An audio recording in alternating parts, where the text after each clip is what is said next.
also out, which is the authoritarian model, which is questioning the sort of liberal model, and it's a different way of doing work, and it seems to be more and more rising in more and more places.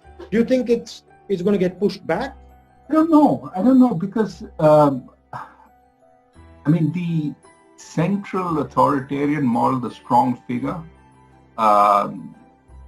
in a world where you're powerless, is sometimes appealing.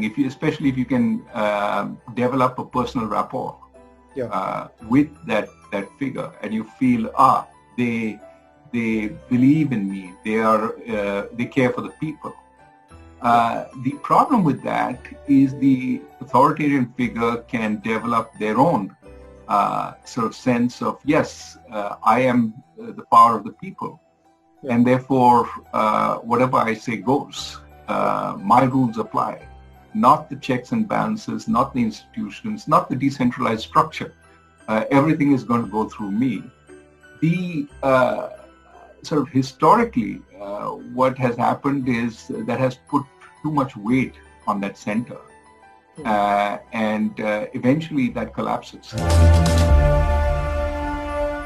Questions in people's minds about what's going on and what is going to happen with this virus, and in particular with our economy. And I thought interesting way to answer some of those questions for myself and for some of those people would be to have a conversation with you and get a sense of what you're thinking. Thanks for having me, and thanks for opening this conversation. I think it's very important in these times to have as much information on these issues as one can get, and for the public to be as informed as possible.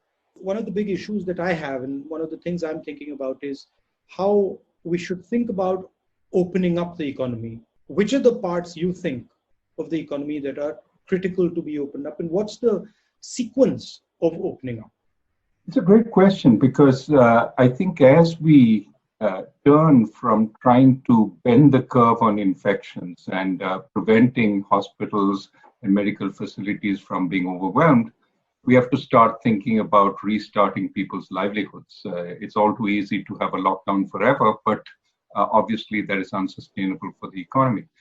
So it has to be a sequencing. First, the places where you can maintain distancing, and it's not just distancing in the workplace, it's also distancing to and fro from the workplace, the transportation structure.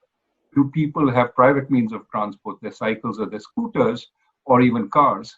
Or do they depend on public transport? And if it's public transport, how do you maintain distance in public transport? So there's a lot of work that needs to be done, both on creating the structures, as well as ensuring at the workplace it is relatively safe, as well as ensuring if there are accidents, there are fresh cases, how do you isolate quickly without having to go to a second lockdown or a third lockdown? Those will be devastating if we have